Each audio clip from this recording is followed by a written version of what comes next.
Be me, Seth, 32, work as a civil engineer. It's a decent job, lots of problem solving. You figure out how to make bridges stand up and buildings not fall down. Pretty straightforward. Married to Penny for about 3 years. When we met, I thought she was great. Passionate, smart, always talking about big ideas. A lot of it was about society, equality, fairness, stuff I agreed with.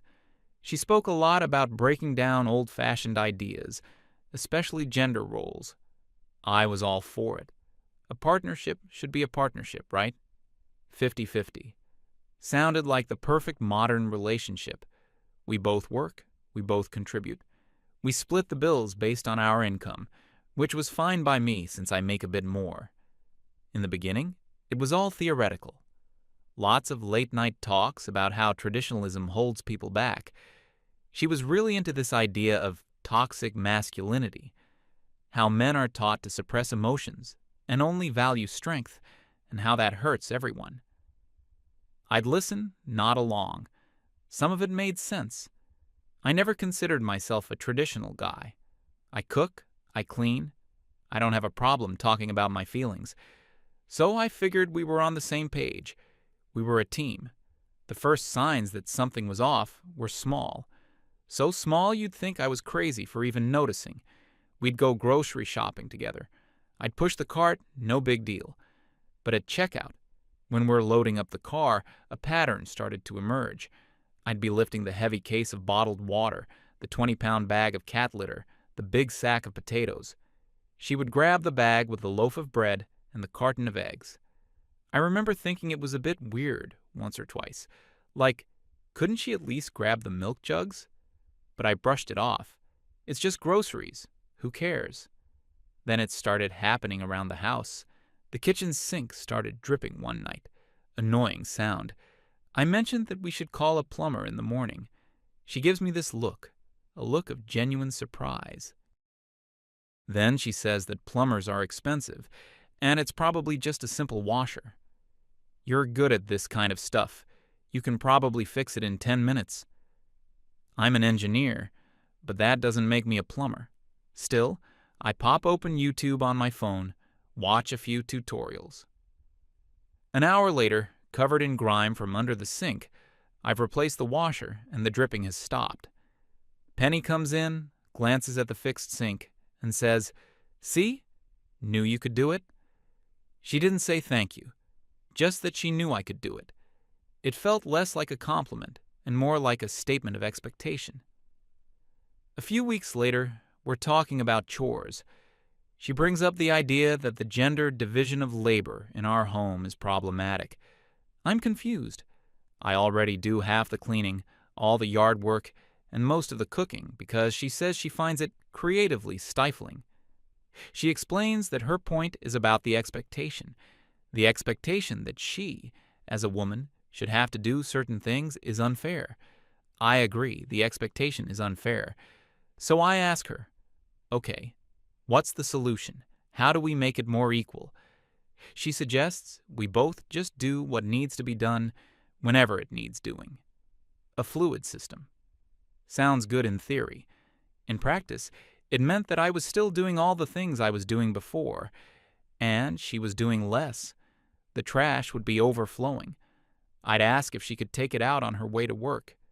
She'd reply that the concept of man's work, like taking out the trash, is a patriarchal construct. Then she'd leave for her job at a local coffee shop, and I'd be left taking out the overflowing trash because someone had to do it. The lawn needed mowing. It was my job by default. One Saturday, I was feeling particularly drained from a long week at work. I asked if she'd be willing to mow the front yard. Just this once. She told me that the image of a woman mowing a lawn is often fetishized by men, and she didn't want to participate in that kind of display. I had no idea what to even say to that. So I went out and mowed the lawn myself. It felt like I was living in a different reality. I was being lectured about gender theory while being saddled with all the traditional male chores. It was like she wanted to be liberated from all the traditional female roles, but still wanted me to perform all the traditional male ones. I tried talking to my best friend about it one afternoon. He's a pretty straightforward guy, works in construction. I explained the situation, how Penny believes in total equality, no gender roles. He just listened patiently while I laid it all out. The trash, the sink, the lawn. When I was done, he took a sip of his beer and just said, "So, she wants all the benefits of feminism and all the benefits of traditionalism, and you get to do all the work." Hearing it said so plainly was like a splash of cold water to the face. I tried to defend her. No, it's not like that. She just has very strong principles. He just shook his head. Principles are what you do, not what you say. It sounds like her principle is making sure she never has to do anything difficult. That conversation stuck with me. I started paying more attention. I noticed how, whenever a problem required physical effort or getting your hands dirty, it was automatically my responsibility. A high shelf needs dusting? I'm the one who has to get the ladder. A spider in the bathroom? I have to go deal with it. The car makes a weird noise. I'm the one who has to pop the hood or take it to the mechanic. But if I ever asked for her help with these things, I'd get a lecture. My reluctance to kill a spider is a culturally conditioned female response. We should question why you feel no empathy for it. Our obsession with perfectly clean cars is a symptom of consumerist culture. It was endless. Every excuse was wrapped in academic-sounding language that made me feel like I was the unreasonable one. The real turning point, the moment I knew things had to change, happened a few months ago. Penny had been wanting a new bookshelf for the living room, a big one, the kind that goes from floor to ceiling.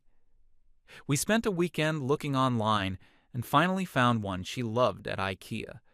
It was a huge, solid wood thing, very heavy. We ordered it. I knew it would be a pain to assemble, but it would make her happy. Delivery day comes. 2 massive, incredibly long flat-pack boxes arrive. The delivery guys are only paid to drop them at the front door, not inside. So there they are, sitting on our porch. Each box must have weighed over 100 pounds. I look at the boxes, then look at Penny.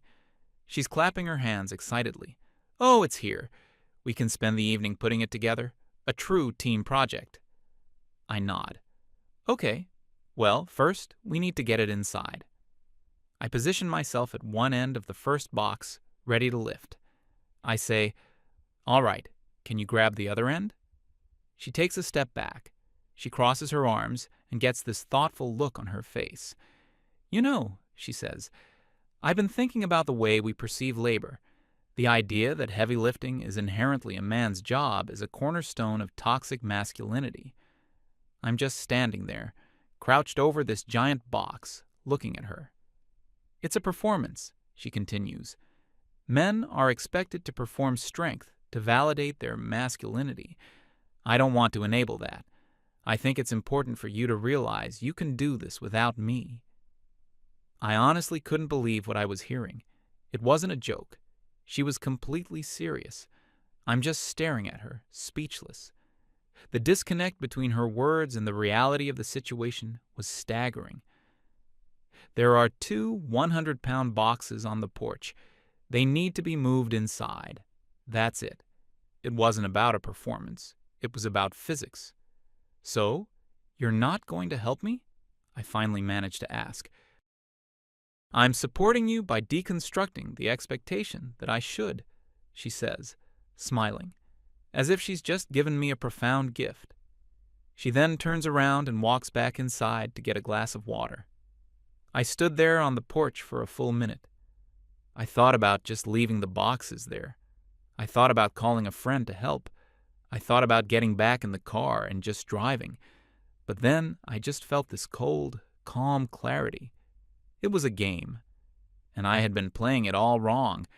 I had been trying to compromise, to find a middle ground, but there was no middle ground, because she wasn't interested in compromise. She was interested in winning, in having her ideology and her comfort at the same time.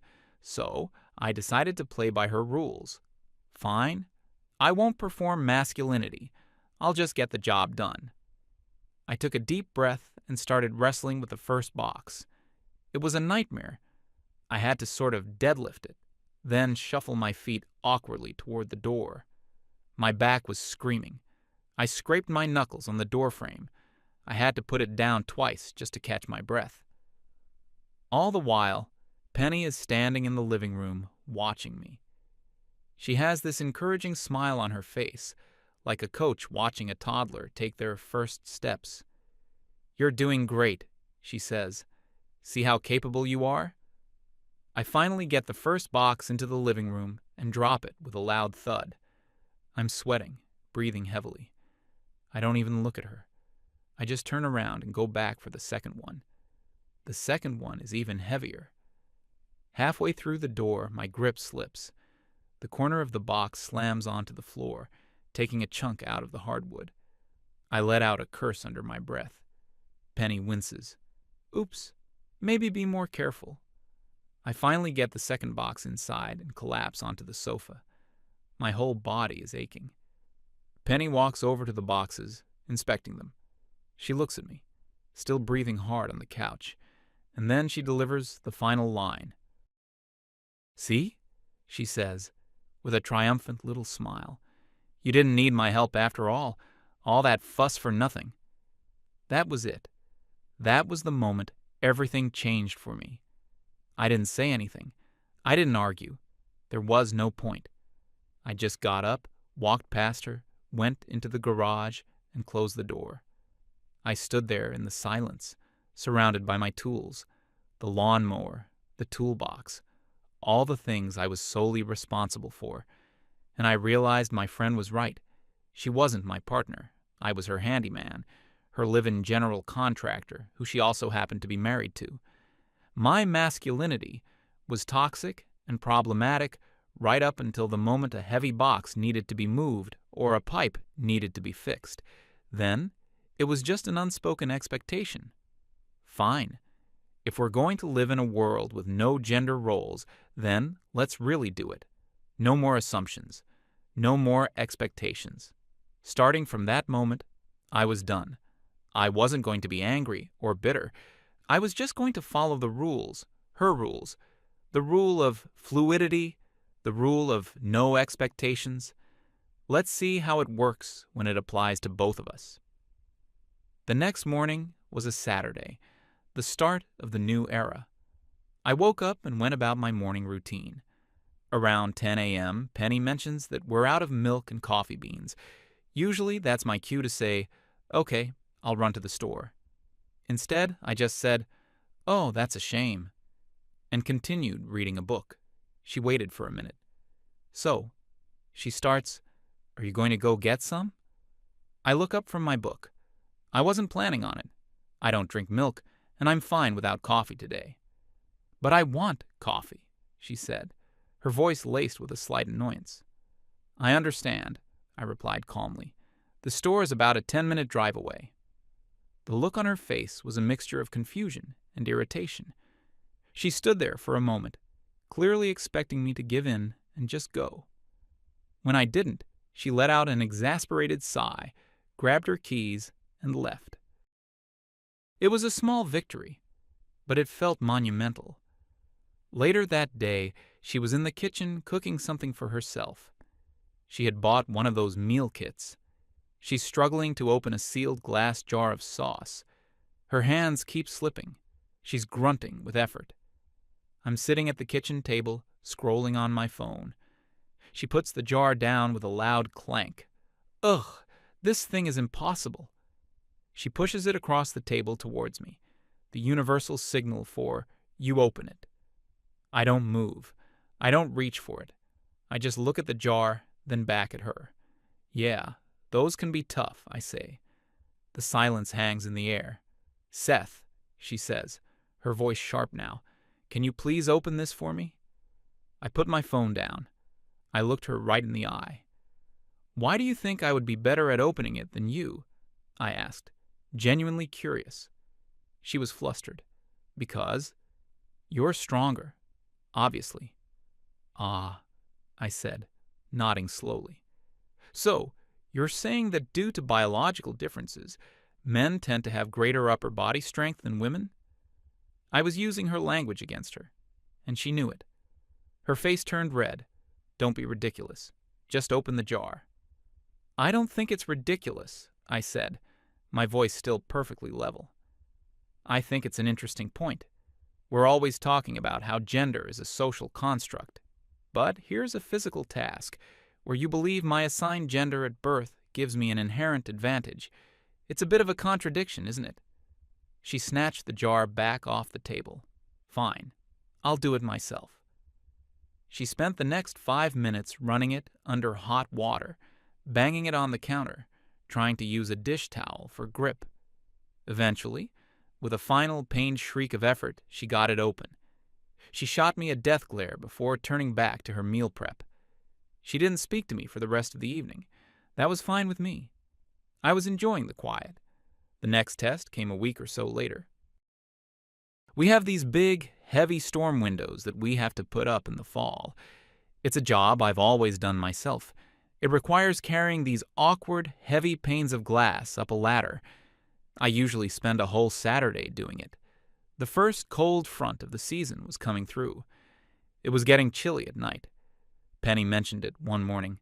It's getting cold. You should probably put the storm windows up this weekend.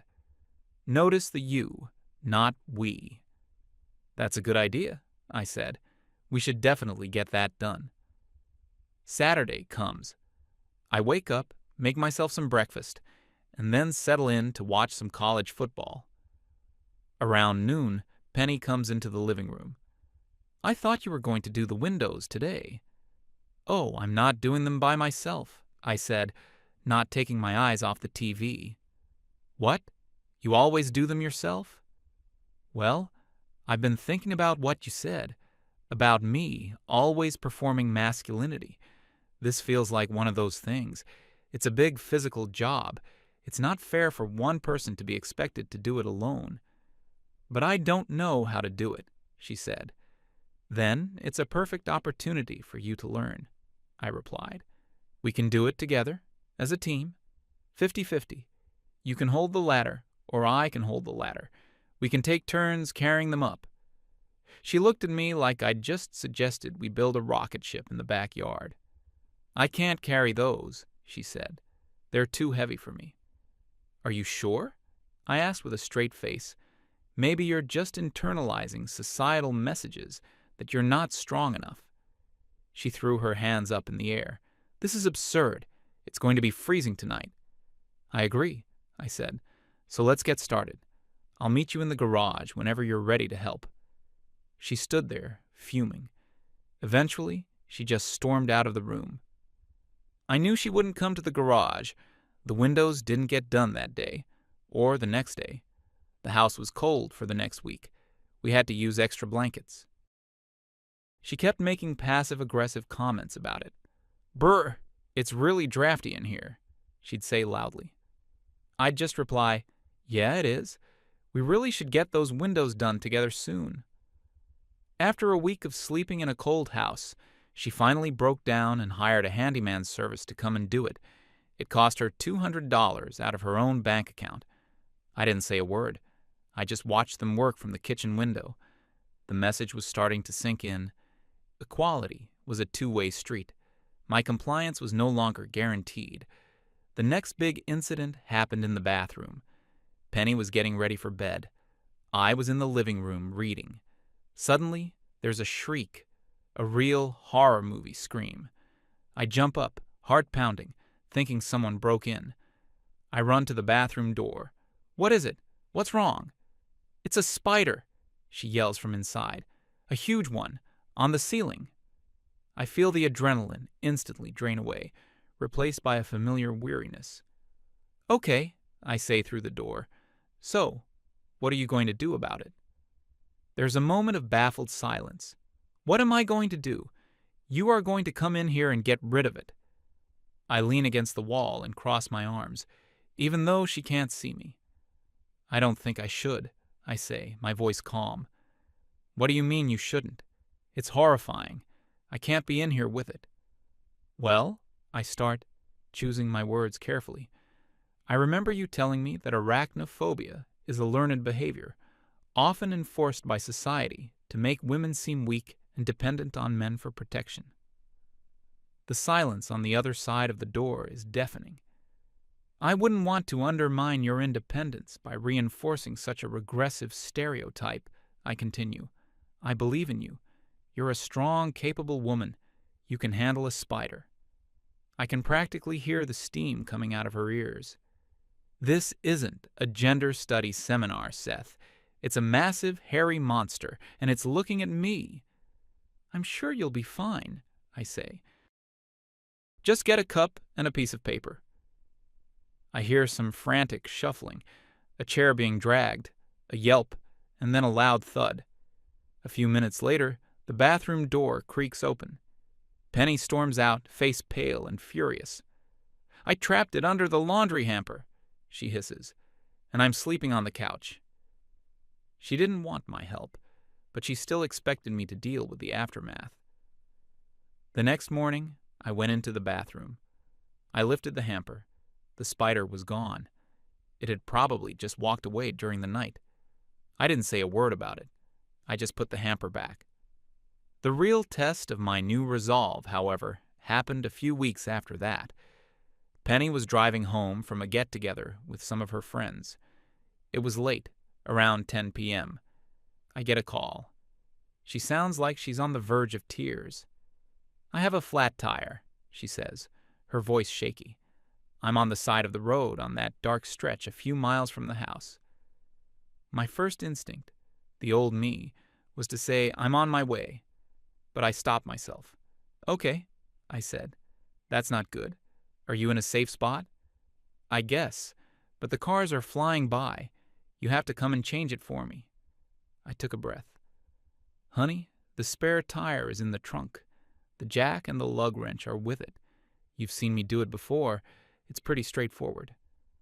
You can't be serious, she whispered into the phone. You want me to change a tire? By myself? In the dark? Knowing how to change a tire is a basic life skill, I said, my voice gentle but firm. It's not gender specific. What if I wasn't home? You need to know how to handle these situations. I'm calling you because you are home, she practically screamed.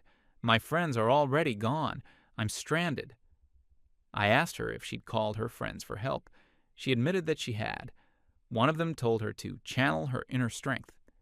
The other one suggested she should call a rideshare and abandon the car. Neither offered to actually come and help. Look, I said, if you really feel unsafe, then your other option is to call roadside assistance. The number is on the insurance card in the glove compartment. They'll send someone out. But that will take forever, and it costs money. Yes, I agreed. It will. Those are the two options.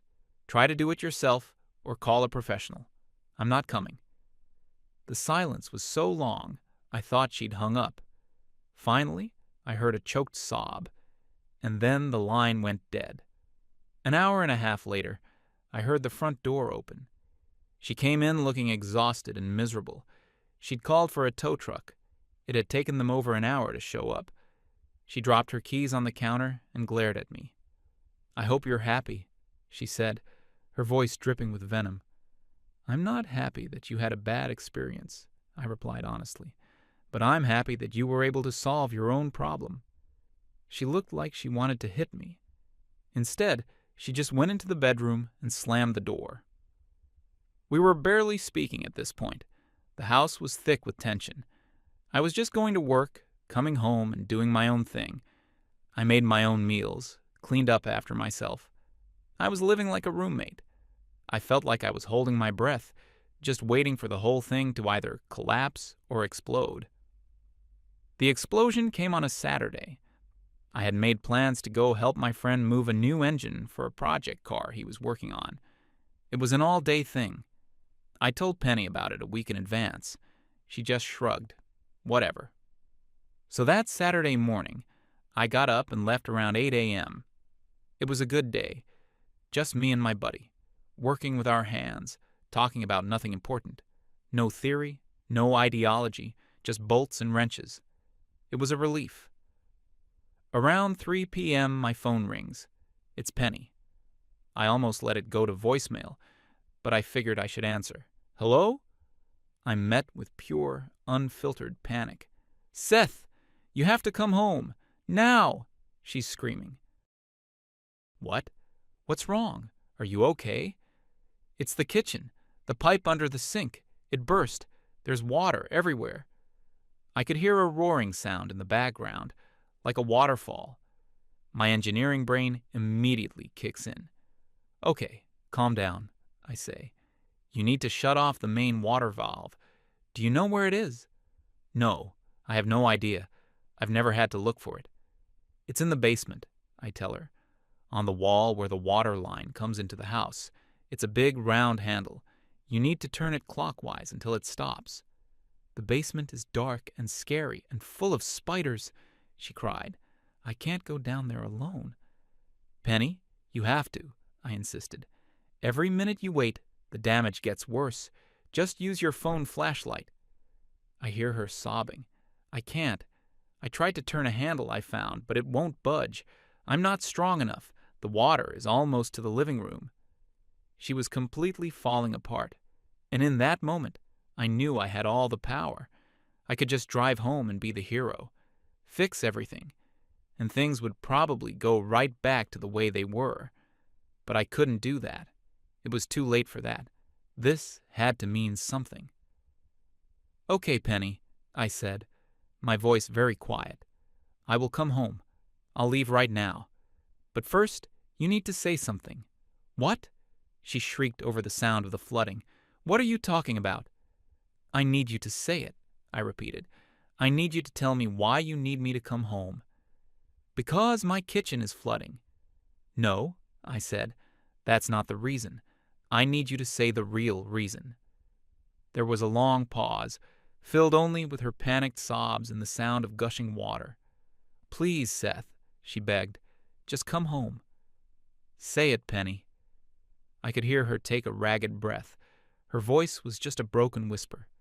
I need you to come home, she stammered, because you're stronger than me, and you know how to fix things like this. And I can't do it myself.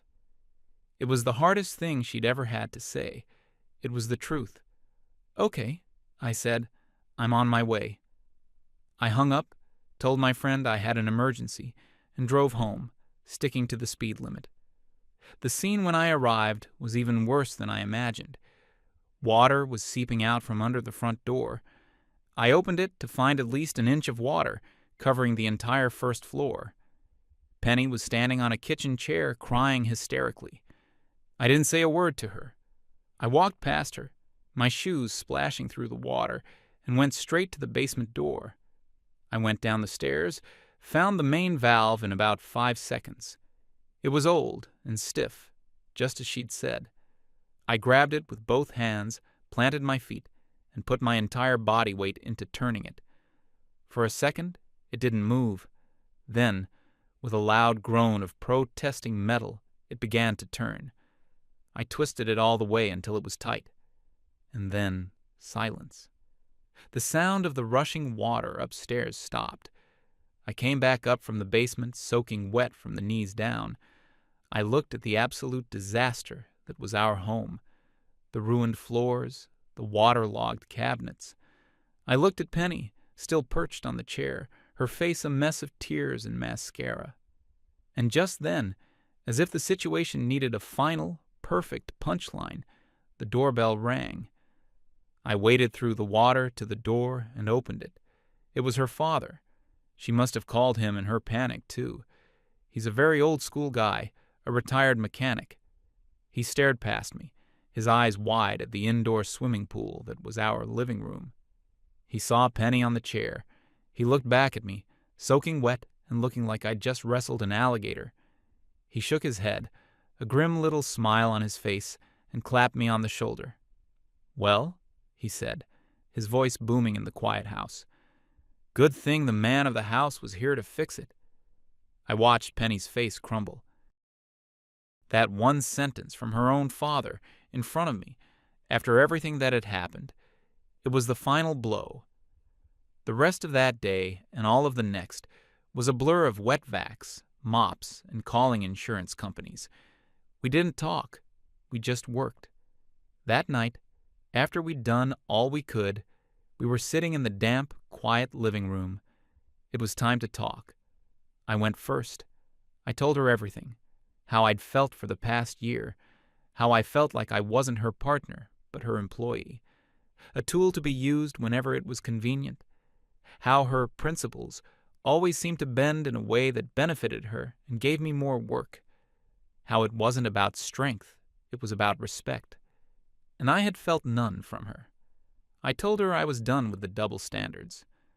I don't mind being the guy who kills the spiders and opens the jars and fixes the sink, I said. I really don't. But I have to be valued for it, not taken for granted, not lectured about my toxic masculinity 5 minutes before you ask me to go lift something heavy. I laid it all out, calmly, without yelling. For the first time, she didn't argue. She didn't have a clever comeback or a theoretical point to make. She just sat there, looking at the water-damaged floorboards, and listened. When I was finished, she cried. Not the hysterical, panicked crying from before. It was a quiet, sad, exhausted kind of crying. She admitted that she'd been unfair, that she'd gotten so caught up in the theory of it all that she'd lost sight of the reality. She'd been so focused on what she thought she was entitled to escape from that she never considered what she was demanding of me. It wasn't a magic fix. Our problems didn't vanish, but it was a start, a real one. The cleanup took weeks.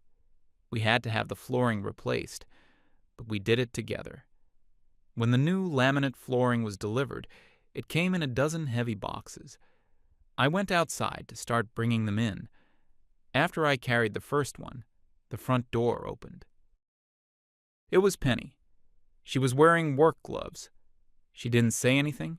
She just walked over to the next box, grabbed one end, and looked at me. I grabbed the other end, and together we carried it inside. The other day, we bought a new armchair. It was one of those ones you have to assemble yourself. After we got it into the living room, she opened the instructions. She looked them over for a minute, then looked at me. "All right," she said. "Looks like you're on bolt-tightening duty, and I'll be in charge of handing you the right pieces and making sure we don't mess up." I just smiled. Be me. Still an engineer, still married. House is mostly dry now. Things are different, better. It was never about wanting to go back to the old ways. It was always about fairness. It was always about respect.